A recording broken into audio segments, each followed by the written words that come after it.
Alrighty, it is that time of the evening. Welcome everyone to Patch Notes 6.3, where we talk about what happens in what will be the latest patch for League of Legends, which will be out tomorrow, as long as the servers don't crash. Joining me tonight will be the man they call Bonus Content. AKA Saltmaster 9000. Also, his real name is Saltmaster 9000. That's true. I thought it was 9001 though, because it's over. Because I'm one better than... Because it's just so it's over 9,000. Gotcha. It just has to be that way. Over 9,000! So yeah, we're going to go over the patch notes, let you know what the changes are, what the important changes are, what should affect the game in positive and negative ways, and all of that fancy jazz. Love jazz. Love jazz too. Let's kick things off though with champion changes, shall we? We shall. Beginning is alphabetically Akali, because that's how things go. So Akali's seeing some changes. I've said she needs a little bit of help in tier list. Hey, look, they're giving her some help.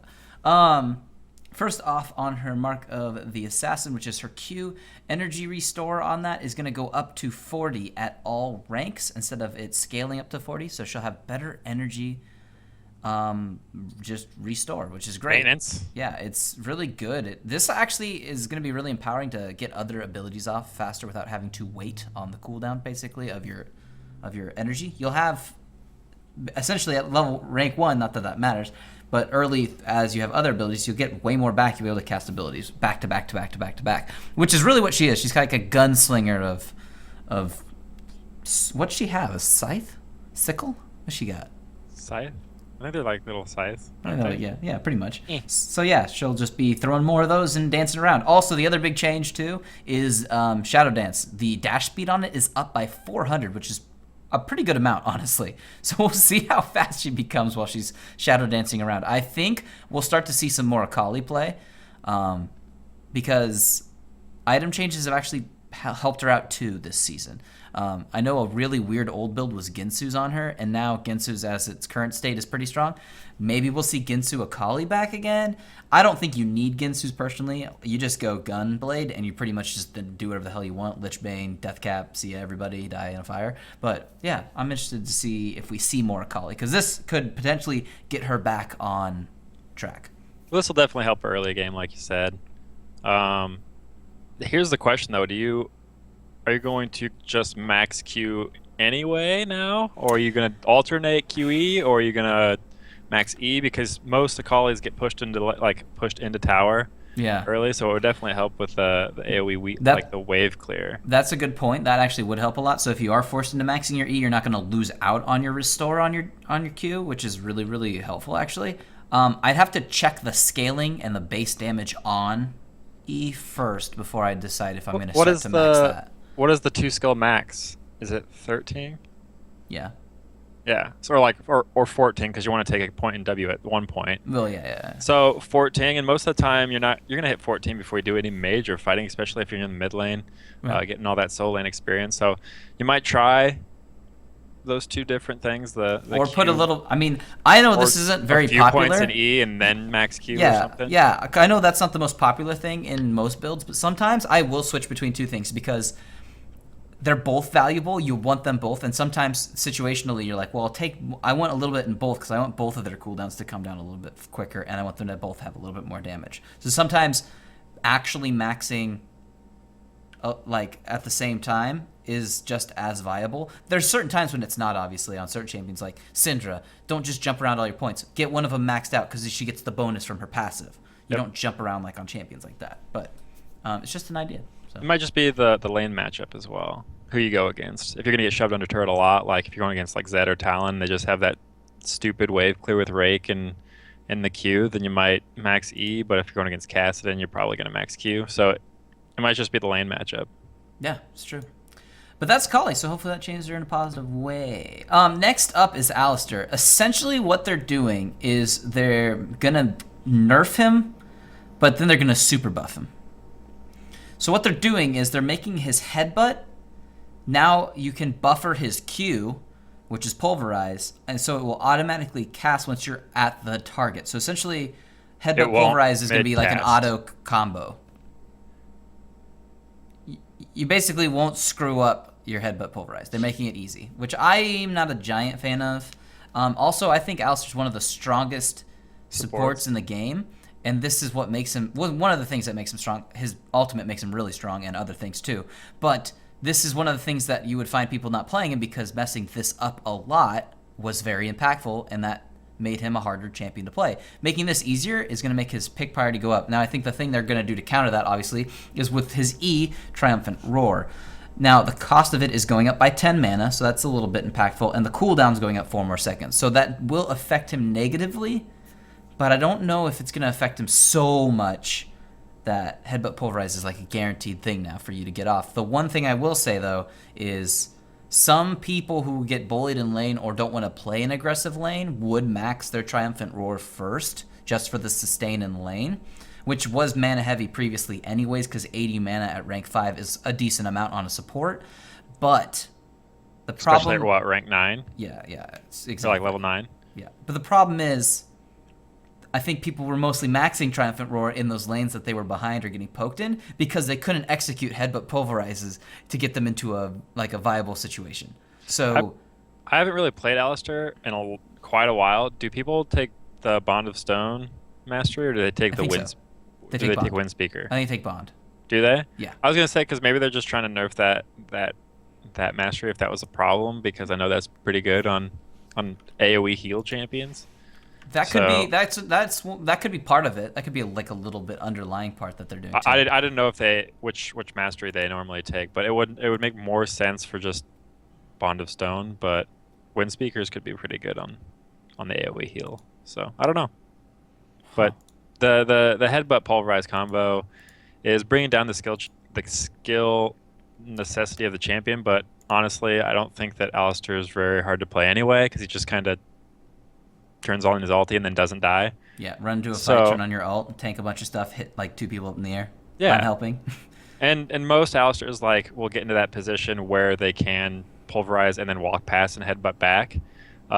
So I think it'll be about the same, and so the Triumphant nerf is going to play more of a part in it than the WQ, I think. But that's just me. I guess I don't see a whole lot of Alistairs for some reason. Like, I see him banned all the time in LCS, but like I don't see him in normal games or ranked games at all. I think the big thing was because people couldn't execute this consistently. I think that was seriously the only reason why people would not play him. So you think he's going to be like a perma ban pick? Maybe Triumphant Roar is going to be enough of a nerf, but we'll see. I don't know. I'm going to play him more now because this makes this stupid easy. Like, Headbutt Pulverize is huge in lane. Yeah. It's so impactful, and you don't always have to set up that way. If you get the two people knockups, like people stack all the time in the game. That's surprising, I guess. Yeah, I'm surprised they're doing it too. So next up we have Corki, who's been quite strong recently. You may have noticed, maybe you didn't, but he is. His Phosphorus bombs are going to be getting a nerf, 10 damage at rank 1, and then that's going to be 30 damage down at rank 5. So all across the board, damage on it is going down. And then on his ultimate Missile Barrage, the cooldown on that is going to be longer at rank 2 and 3. Just a little bit, 1 second and 2 seconds. Impactful, somewhat. He currently spits out too much damage as a fight goes on. I played against a Corki yesterday in bot lane. I was Graves. I don't know how those two champions didn't get banned, but they didn't. I destroyed the lane and ran the tables through the game, and somehow at the end, even with him not doing anything for the first half of the game, he still did more damage than I did, and I was Graves, who was also getting a nerf in a second. So Corki does a lot of damage. He just spits out tons in fights, and it's these two things that are really doing it. The other thing that makes him really strong too is the division, the cutting of his of him doing both physical and magic damage. Oh, okay. Oh, and his package is quite strong, but quite large. But you don't get it so often that it's, I think, such a terrible thing. It is also quite large. He's got a couple rockets in his pocket, you would say? Yeah, more than a couple. 6, I think he can have. That's true. But no, I think that this is a good change because Corki was a little bit too strong. Anytime, in my opinion, I know they're trying to shift carries, like shift up the places you can play different champions. But when a champion is that strong in a certain lane, like, he's always picked in mid. Yeah. Like I see him all the time, and it's just because he does so much damage at all points in the game now with his Sheen resets and stuff. So Well, even before that, he could just duel quick because all you have to do is because on Corki you run Thunderlords because you treat him like a mage. Because you cast Phos Bomb, you auto and you turn on your Gatling gun, and within that split second you proc Thunderlords and all that damage and you Half-Life somebody at turn rank 3. yeah, so I almost said turn 3. I've been playing too much XCOM. I like that they're kind of scaling it back little by little. Like I don't think that he's gonna fall off completely, but he definitely won't be as prominent as he is now. Yeah. So, which is But what he's still. want to nerf. But as somebody, if you've been watching my videos for at least a year and a half or 2 years, I've always talked about how Corki's always been a strong champion, and most of the time you have to execute it to be strong. At the current moment, you didn't have to be as good to execute just because there was so much damage on top of it. But Corki's always been good because if you can combo and get the damage and get the Sheen procs in between, he'll always do a crazy amount of damage. Corki's just. He's not the easiest ADC, so you wouldn't see as much people playing him, but he's always been quite strong, always. Next up we have Echo, who's actually getting a buff on his Q at Timewinder. The cooldown is going to be shorter at earlier ranks. After Echo came out, he was a little strong, and they nerfed him back in a couple different ways, and they just did some kind of quality of life changes for the community and to Echo players. I think he's honestly in about the right spot, but Timewinder getting a cooldown is definitely going to help him against some of those assassins that he's going up against now with more AD assassins in the game. So this helps him with some wave clear early, and just having it up more often is always a good thing. So nice little buff to Echo, you could say. I think you're about right. Like he's about right where he is right now. So I'm actually a little confused on I think they might just be doing it for Jungle Echo, but that helps too. Yeah, that might give Lane Echo just a little bit too much power. We'll see. It's 2 seconds isn't a great deal, and it's not a hard ability to dodge. So I don't know. It's true. It's real slow. I mean, he has to be on your face for it to really land. Like I think it's more just along lines for like jungle clear, because that first like level and a half or like the first clear for Echo is really really tough. The other thing too is. And this was annoying at first, but I think they touched some of the damage on it. If you want to go spam lane and make people miss CS, you can spam Q really, really early in lane and shove waves really, really hard into turret because it clears really well with this passive too since he gets the stacks. So you can push people into their turret really fast. You got to be careful to not overextend though and get ganked, but you can push really hard them back into the turret and they can miss a lot of CS under turret. So. But make sure when you are shoving that you're getting the CS, because if you just shove and you don't pick up CS, it makes you look stupid. Next up, Gragas.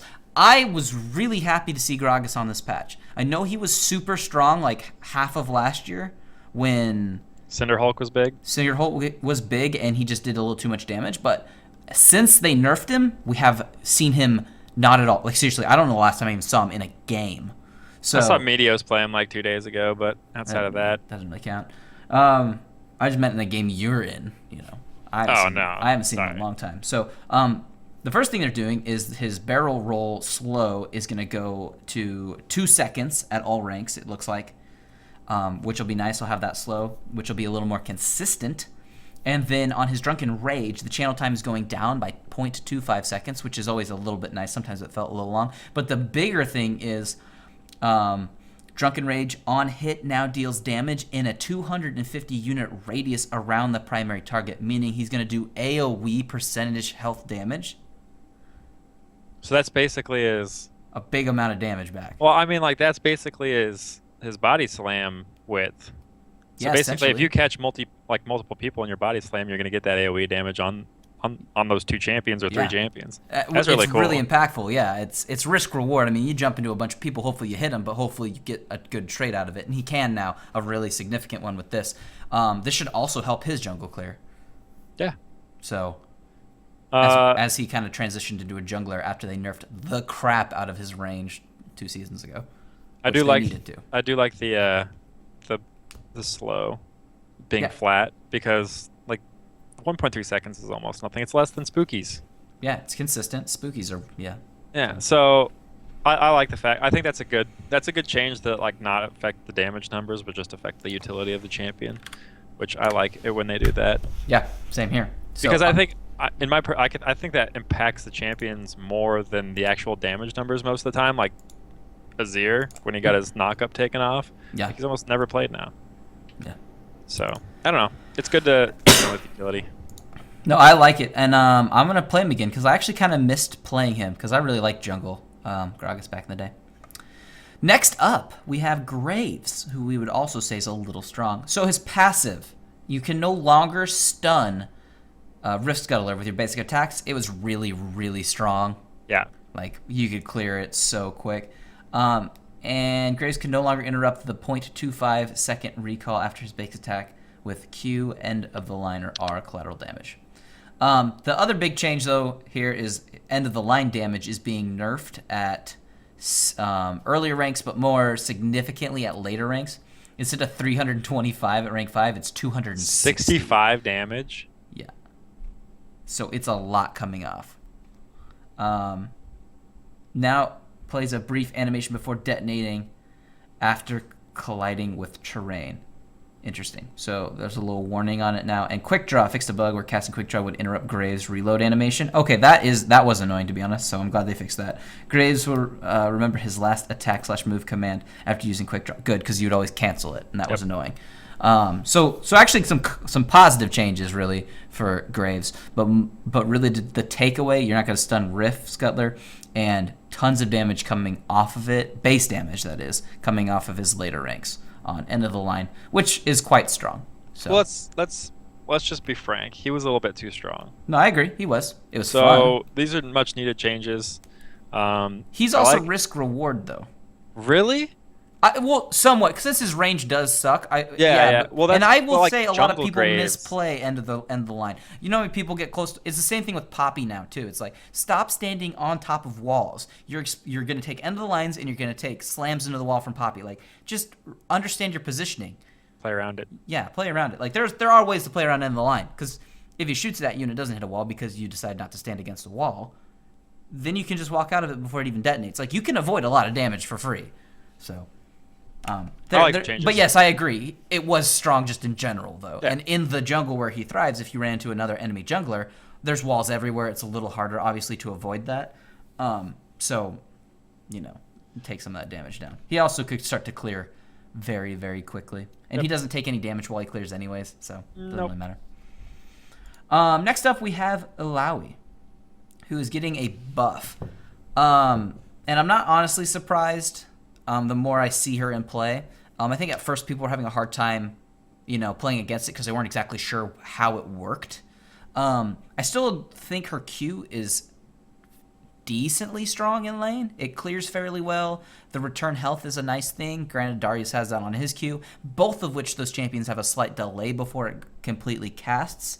As I've played against a couple more Illaois, their early game is really good, and their scaling is fine, but they typically prioritize tank, 3/4 tank, and 1/4 damage. Yep. So they start to lose a little bit of that menace factor that they have early game in lane, and you can start to play around it easier. So she is still scary early, but what they're changing here is the delay upon missing is 0 seconds now instead of 0.25, and the cost of it is going to be cheaper at later ranks, essentially. Tentacles that die within 5 seconds of a vessel attacking them counts towards removing the vessel debuff, so that's actually a nerf. And then fixed a bug where Fiora could repose the application of the vessel debuff as it flew towards her. Interesting. Okay. Well, who cares? I hate that champion. Actually, this is kind of a nerf, really. I don't know. It's kind of both, because she gets a buff at the cost, and she doesn't have the delay upon missing, which is a buff for her, but there's kind of a nerf on the other part. Overall, I think she's in about the right spot. You just have a powerful early game, and you try to translate that into something. She's like a new Renekton. Like a poor man's Renekton now. Yeah, kind of, actually. That's a good way to put it. Yeah, she's like old school Renekton. Like, you have a good early game, you have to make your late game work. And it's not that she can't make it, and it's not that Renekton can't make it. You just have to make sure you make it work. So that's a good way to, I look honestly at it. like took a break right before she came out and came back right before. Who was the last person? Not Jin, but the person before that. Was it Illaoi? Kindred?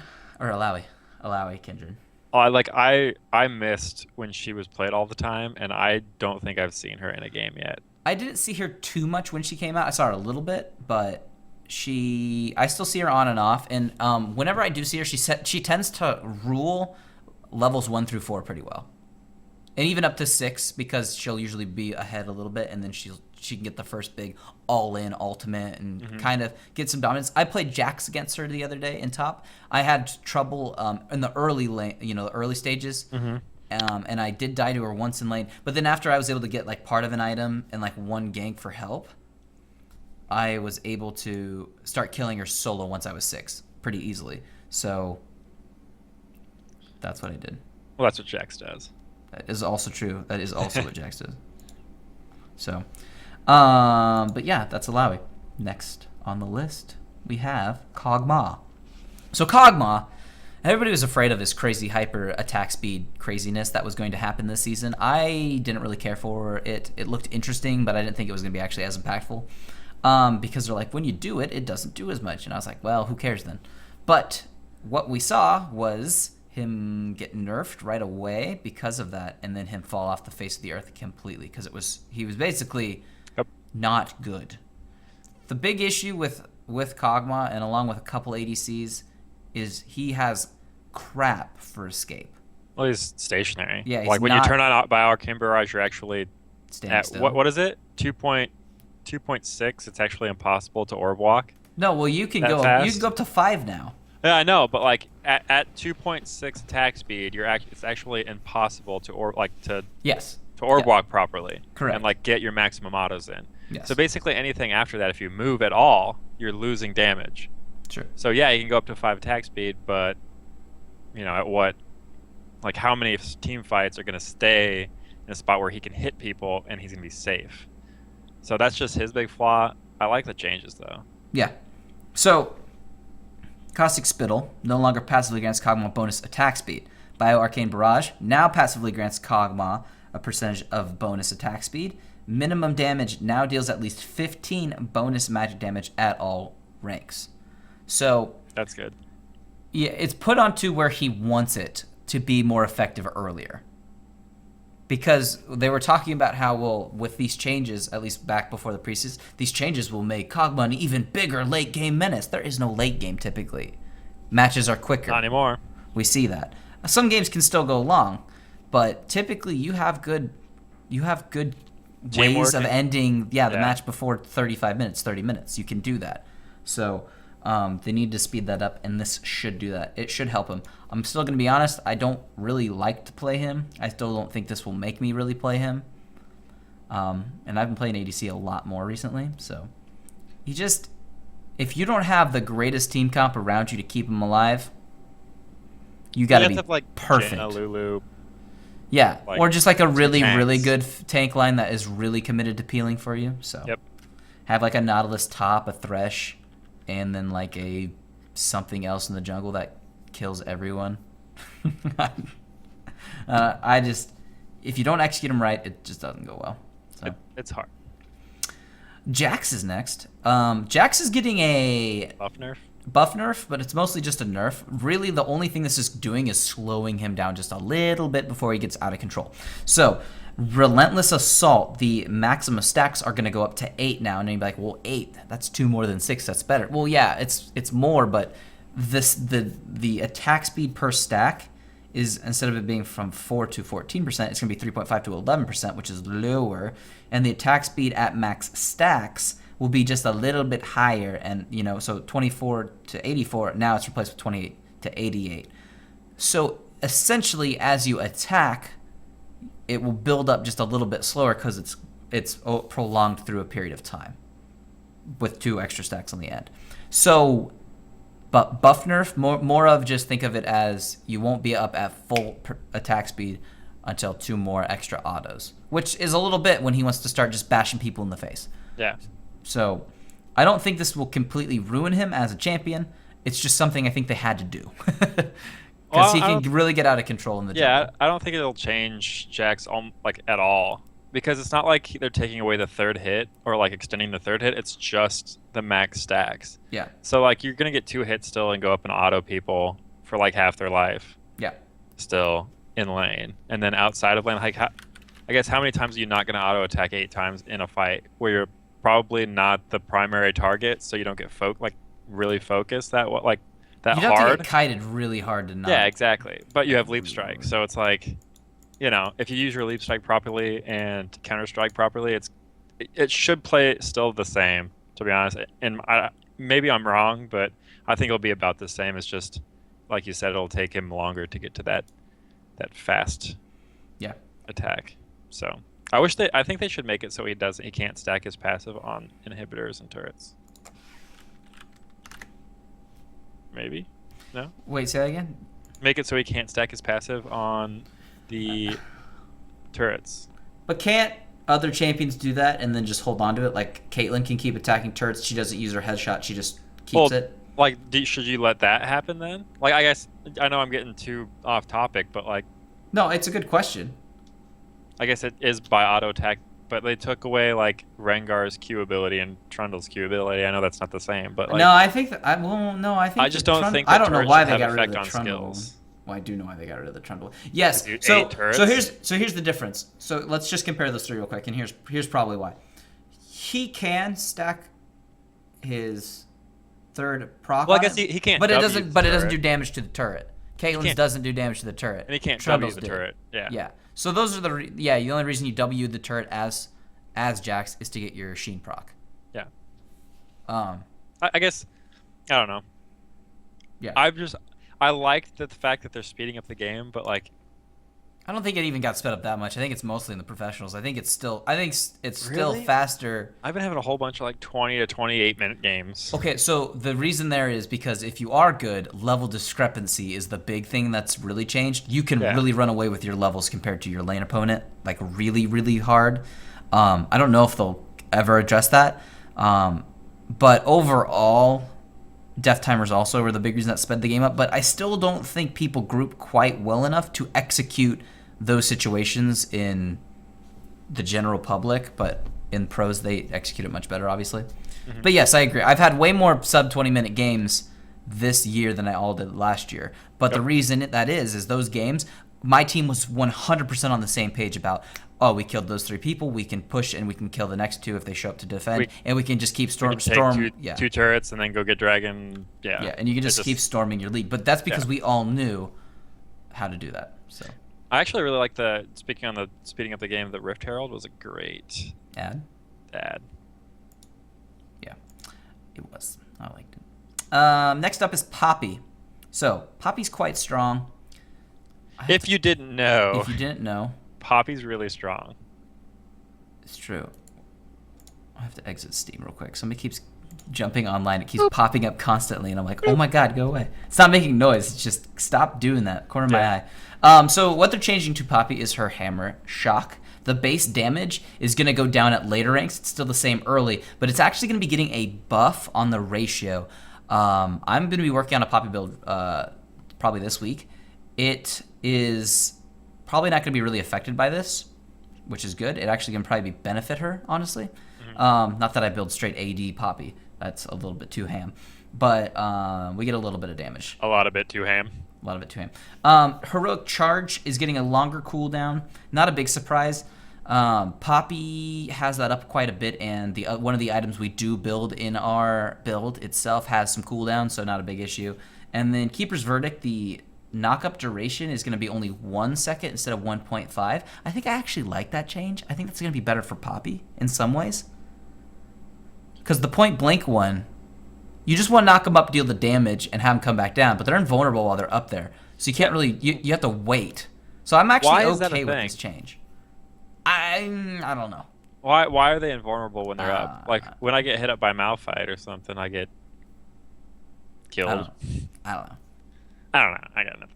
I actually like the fact that they took away the reduced damage to minions, because her one weakness was you could push her into turret, and she couldn't last hit very easy. So that will help a little bit. Oh, yes. Also, sorry, I went over that. No longer deals reduced damage to minions. Oh, huge helpful thing in the top lane, because holy god, she could get pushed in pretty hard, and it would be slightly difficult to actually clear for the first 9 levels. So big. That's so realistically, I'm completely fine with almost all these changes. They are nerfs and a little buffs, but like kind of like, we'll give you a little back if you want to go towards it. But overall, I do like the changes because of that one mostly. So shouldn't really ruin her too much.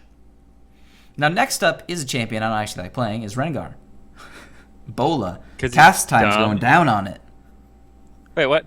Yeah. No longer lands just short of the target. Good. Yeah. Yes. Where does he land then? Just no longer short. He's on top of me. On He's the just, target? like, doing them right up. Yeah. Oh my god. And then Bola Strike, so is a reduction in cast time on that. Bola Strike now begins slightly behind Rengar when cast while leaping. Fixed a bug where Bola wouldn't fire if Rengar was disabled during the cast time. So basically they People made it so call you this a actually jump buff. on people, and then they made it so he throws it from actually behind him. Yeah. So just Well, in case you are already there, it will still hit the person. So in 6.2, they essentially did the opposite of this. And now they're basically reverting it. Yeah. So I'm going to go with who cares. I mean, Rengar mains love it. This is what they want it to be, or more like this. He's just one of those, like, I've played AD for 2 seasons now, and he's just one of those champions. Him and, like, Fizz are the 2 champions that I just don't want. Like, I don't ever want in my game. No, I agree with that. They're annoying because they will dive you, but outside that, I just don't care for them. So, and I also don't care for Fizz. I'm a double whammy if I don't care for. Yeah, I'm just gonna go to the next one. Okay, so this one's gonna be interesting for us to decipher. Are you ready? Oh no, I completely get it. Okay, I do too, but I mean, it when you read it, it sounds kind of weird. Confusing. Yeah. So Ryze is next, who is both good and bad for different reasons, and they talk about it in here. So passive, Arcane Mastery, now lasts for 5 spell casts or 2.5 to 5 seconds based on rank of Q, and then on his ultimate, Desperate Power, the cooldown's being majorly reduced from AD 60-40 to 50-40-30. So earlier ranks. Sorry. Yes. Well, and at later ranks too, because it's 10 seconds lower. So basically, a summary of this is the bad Rise players were really, really bad. Really and the good Rise players were really, really good. It's true. So they're trying to like even that out a little bit. Mm-hmm. But Mm-hmm. Rise, they're evening it out to the point where I think Rise is going to be pretty freaking strong. What do you think? Like, not like broken strong, just like he's going to be a pretty contested pick. Yeah, I mean, at like he's going to be playable now, and not necessarily at high elos because high elo players. Well, no, it'll have a hard, but there's a hard cap in place now. Yeah. Which helps tone him down to a certain degree. But at the same time, it's Rise. Yeah, he didn't touch his damage numbers, and he still has the ridiculous shield and the root. So I just think you're going to see more of. It's going to be easier to pick him up and get the hang of. I think, so he should just be the same amount of bursty, just for a shorter duration of time. Correct. He just shouldn't be able to string it out forever. I'm really interested to see how this affects him in big team fights. If he goes to completely useless, or if it's still good. My guess is that it would probably depend on how clustered the team fight is. Like, It's true. if it's spread out team fights, probably not nearly as good. But if it's like just a mosh pit, then he's gonna just eat people. I want to say this will make it easier for a lot of people to play him, and his ultimate coming down on cooldown that much means he'll get to do it a lot, which is going to help him with the cap. But I think he's going to probably get dropped in the LCS. You think so? Maybe. I don't know. The cooldown the ult might help him enough, because that is an increase of power. The 30 seconds at level 1? Yeah, that's. Oh, yeah. Let alone you reduce it when you cast spells. Mm-hmm. I mean, it's going to be up all the time. Yep.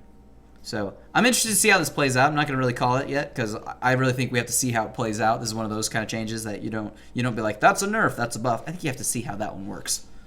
So I agree. we're going to see how that works. Next up is Xin Shao. I thought he actually was fine where he was at, but Riot claims that with the introduction of all the new items, he's not in a great spot, which, okay, that's fine. I think he's one of the easiest champions to climb elo with if you want to jungle. So now he's going to be even better. W on his Battlecry now additionally scales with 0.2 bonus damage and now passively causes every third attack to critically strike for 25 up to 75 bonus crit damage for the attack, for that attack. It's just on attacks, that is. And then his charge is going to be at 12-second cooldowns at all ranks. So a little bit better early, a little bit bad later.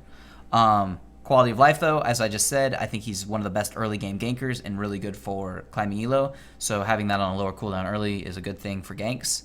And then having that extra awesomeness on Battlecry is going to help him scale better as the game goes on because he'll get more crit damage and he'll have that extra ratio.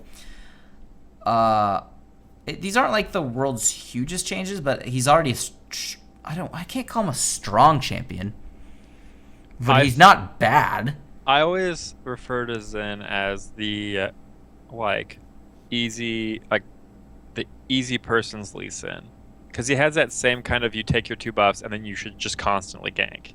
Yeah, because it's so easy to do. I hate when I see Sin players just farming the jungle hard. With my god, just run in. Well, you can sate with him still. Just I know, make sure you're constantly ganking too. Exactly. Because man, he has a slow to get into place, and then they're slowed for the 3 attacks you're going to do, which will inevitably knock them up. And what do you need to get 3 attacks off quick? Some bonus attack speed? Oh my god, he's got that too. Like, he's the definition of easy ganks pre-6. So, I don't like the way they worded this. So is it 75, is it 25% bonus crit damage, or is it just a crit for only 25% of what a normal crit is? I think Does that make sense? So if you do 100 damage and you crit for 200, is it now what? Okay, so 250 or is it 125? Now passively causes every third attack to critically strike for 25 bonus. 25% bonus crit damage. Yes. So not only do you guaranteed crit, yeah, it's gonna be a good one, but you also get bonus crit damage. Bonus crit damage for that. Yo, I'm building rapid fire cannon. Dude, on that person, I'm gonna just wreck people. Yeah, I'm going ham. I'm gonna be playing tons of this guy. It's coming back. I'm playing it. No, I don't know why he's getting all this, but I'm okay with it. But basically, he's really easy to CC though and kill because he's not that, But yeah, I also don't think that I'm gonna be, because I used to put more points into E just to get the cooldown down because it was your main source of cleared too, because it's AOE. Yeah. And it's your slow. It's one of your CCs. So I'll probably just put a point into it now and then start maxing Q. Yeah. Which is yeah. Yeah. Or would maxing W be better now? It can't be. No, it can't be. I don't think so. Not than Q, because unless that damage really is so obnoxious that when you do gank that extra third, it just annihilates them. But I don't think it will. But who knows? I guess my question is there a cooldown? Is there a timer on this? So if you don't auto attack passively. I know, but if you don't auto attack again within the next 5 seconds, does that go away and then you have to attack twice, or can you just stack it twice in the jungle and then come in and get an auto crit out for? Auto crit plus 75%. You could go, because then it could crit. And then you knock them up and they come back down to your crack. Yeah. Destroy people. I don't know. We'll have to see because it doesn't say. I'm interested. I'm playing them. I'm playing them tomorrow. I like it. Next up, we have Zed. That's true, guys. We do have Zed. So Zed got some bonus damage a couple patches ago, 523. His damage amplification, though, is coming down 5% on his death mark. Now, more accurately represents when a target will take fatal damage from death mark's detonation. Well, that's kind of neat. So, because it used to just be a little tiny shuriken over your head, but maybe it's just now more pronounced. Yeah, maybe it's just more pronounced. Just a tiny little nerf. He got buffed up a little bit, so I think they're just bringing him back down a little bit. Well, I also think they're nerfing him because of the item they're putting into the game. That's called also partially that. Yeah, we'll get to that. Nothing too big there. Ziggs. I talked about Ziggs today in Free Week, about how he's good in Siege and tons of damage to turrets. Hey, guess what? They just gave him a bunch of buffs. Bonus damage. Yeah, I guess. Wait. What are you talking about, kind of? 100 more damage on Yeah, Mega but how Inferno hard is Bomb? it to hit the? What is the damage on the extra? I guess it's only 8% that you'll be losing. Because how hard? It's really hard to hit people in the center of your ulti. Does that make Yeah. sense? And you're losing damage if they're not right in the middle. So Yeah, I guess. but the What's damage is going calculus? up, and that kind Yeah. of makes up for it. So people closer to the middle are going to be taking, just in general, more damage. So the damage numbers are going up at all ranks, 50, 75, 100. The ratio is also going up by 0.2, which is a little bit. It's a pretty good scale. Yeah. Outer, as we just talked about, the radius fall off is going to be a little bit higher, meaning there will be more fall off, but you have more damage. It kind of makes up for it. And then warning indicator updated to clearly show the sweet spot radius, which is nice. So play more Ziggs because he's strong. Well, he's not strong. He's consistent. So I wonder how accurate the circle is going to be. Yeah. They've Probably been a little struggling. bomb within the big bomb. They've been struggling with the circle Indicators? indicators. Yeah, It's because it's hard to. I know in the it's hard. past you didn't need to because people just knew. But now people who played Here's the Storm are playing League, and they need more clarity. Called it. Ability icon updates for Gragas, Lux, and Shaco. Shikakako. Shikakako. All right, now we're on to the items. So we finished the champions, but now to the items. Now the big item changes include the introduction of the Duskblade of Draktharr. Draktharr. Straight out of WoW. Straight out of WoW. Apart from the icon looking really, really boring, essentially it's an item that gives you a mini Zud ult. Yep. Let's talk about this, shall we? So it's going to be a serrated Dirk with a BF sword and 850 gold, so its combined cost is 3250. Its attack damage will grant you 75. You will get 5% bonus movement speed. I don't know why, but you will. You'll get 10 armor penetration. Basic attacks on an enemy champion apply Nightfall, which is its passive. 120-second cooldown. That's also known as 2 minutes. After 2 seconds, a long time. it is, yeah, it's a decent amount of time. Considering ultimates are on shorter cooldowns than that. Nightfall deals, after 2 seconds, deals physical damage equal to 90 plus 25% of the target's missing health. If you get a kill or assist with the target before Nightfall detonates, the cooldown is refunded. So basically on any AD mid laner, this is going to be godlike. How is this going to work on It'll be really good on Talon, ADCs? Zed. On who? Can ADCs build it? Or is it melee only? I'm sure they can build it, but I don't think it'll be very good. Yeah, crit would be better. Yeah, I think this will be huge on Talon, Jace, Zed, I think Yasuo. Although Yasuo doesn't need it. without the Nightfall passive thing, it's like still Okay. a good item. Yeah. So with the Nightfall passive, I'm gonna have to check that. Like, it could be really, really good. Like, I'm pretty sure that Zed's gonna be a top priority pick, even though he got nerfed because of this item. Yeah, double ulti. This gives him a first legitimate item to buy, because before you would go into Yumu's, you'd buy what, Blade and Ryumu still. I'm calling it now. They're nerfing that 90 plus 25% missing health. They're nerfing that 25% missing health. 25% of missing health? If you're at 40% health, what's 25% of If you have 60? this item and you're Zed, you ult anyone. Dude, you just go ham. Yep. I'm going in. I like it. Ring, just cut them up. Yeah, it should be decent. I want to see how it plays out and who builds it, but we'll be keeping an eye on that. Seeker's Arm Guard now grants 30 armor. It now builds from Cloth Armor, Amplifying Tone, plus 165 gold. But it does give you more armor, which is kind of nice, considering... It's kind of a weak first item, like a first... It's not bad, but you just get more armor, which there have been so many additional attack damage items coming into the game. Why not help them out as APs and get them a little bit more quality with a little bit more armor on Seekers? Warden's Mail now costs 100 gold less. Dead Man's Place cost 100 gold more, and the Crushing Blow Slow is only 50% instead of 75. I'm not surprised this is getting nerfed.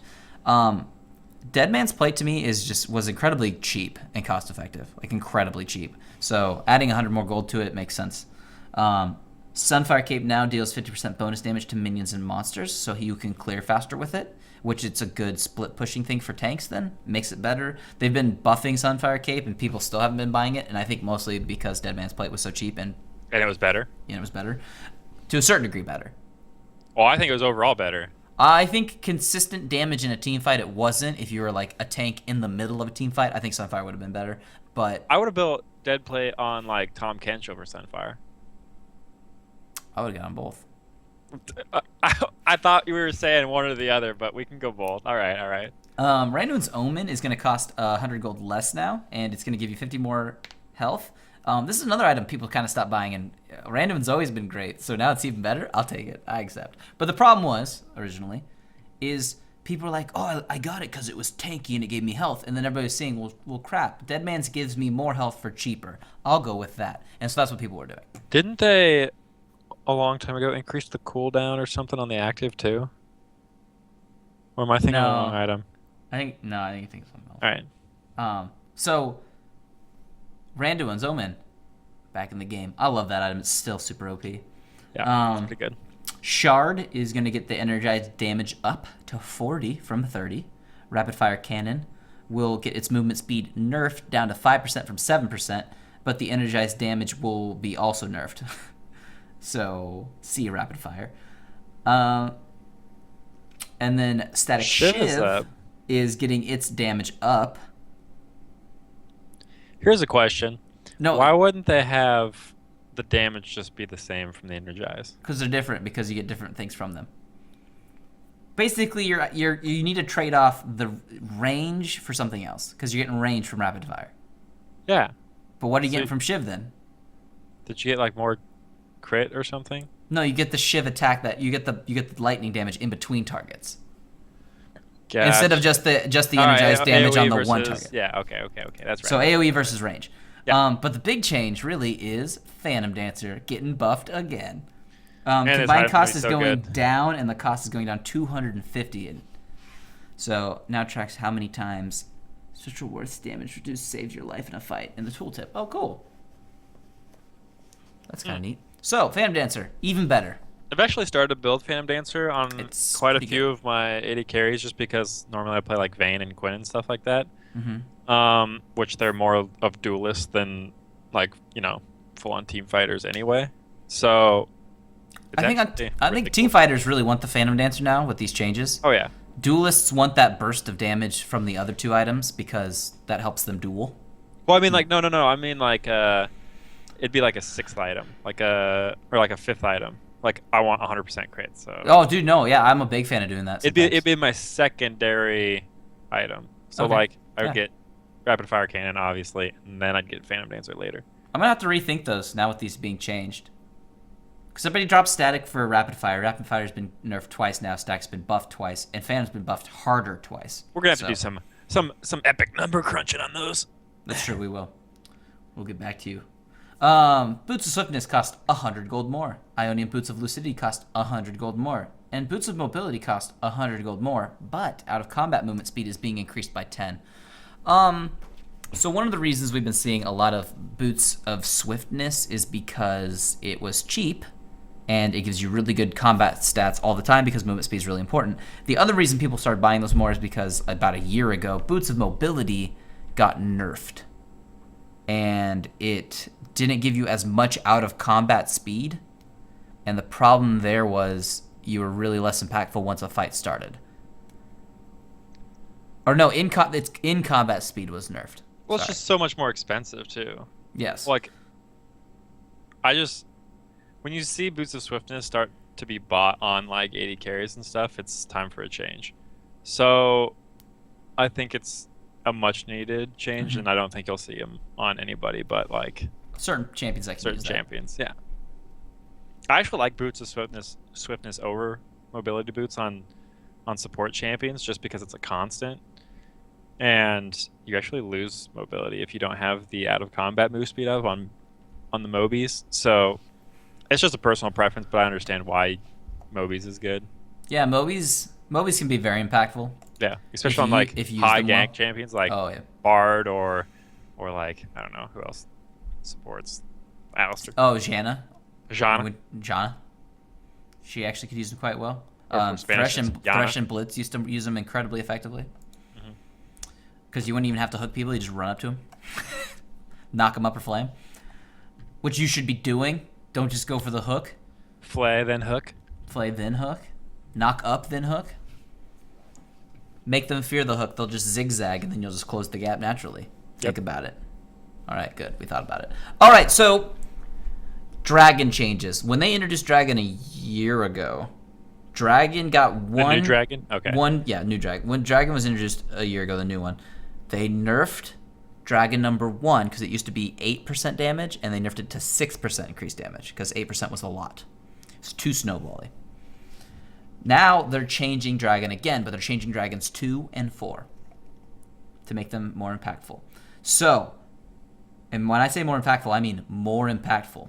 Because people have stopped playing around dragon because games are faster. So, dragon number 2, instead of 15% damage to turrets and buildings, you're going to get basic attacks that burn turrets for 10 to 80 over 2 seconds. I wonder how many times does it stack or is it just one? We'll see. That's if one person like at max rank 180 damage times 5. Second dragon is more important though now. Yeah. Well, and fourth dragon's super important as well. Fourth dragon's awesome.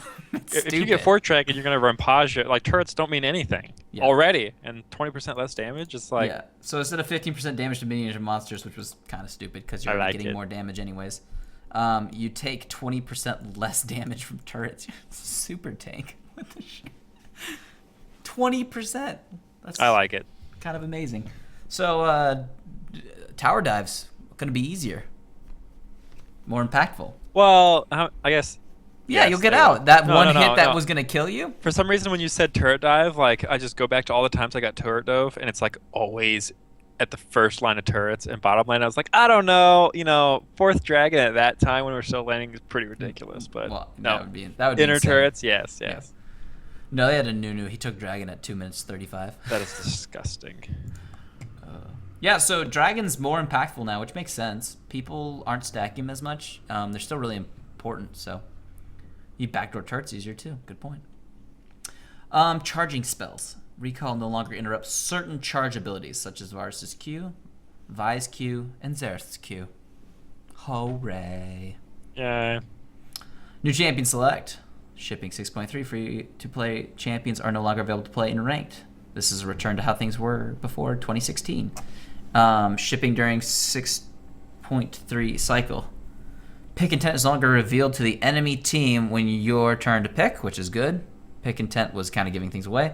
Bans now appear in match history for games played, which is kind of nice. And then new champion select should feel more forgiving when locking in picks and bans with less than a second to spare. How about you just be at your computer and pick that. your champion and ban the champion when it's your turn? Yep. In-game things and random bug changes. So basically, Mac players no longer see a false error message upon login. I've actually had a whole bunch of people who have like gotten like, I don't want to say mad, but just like rustled at the fact that they have the esports notifications. Like you can turn them off. You can turn them off. They are very turn-off. You can turn them off. Yeah. It's true. Yeah. It's pretty easy. I don't see any bug fixes that are that big of a deal.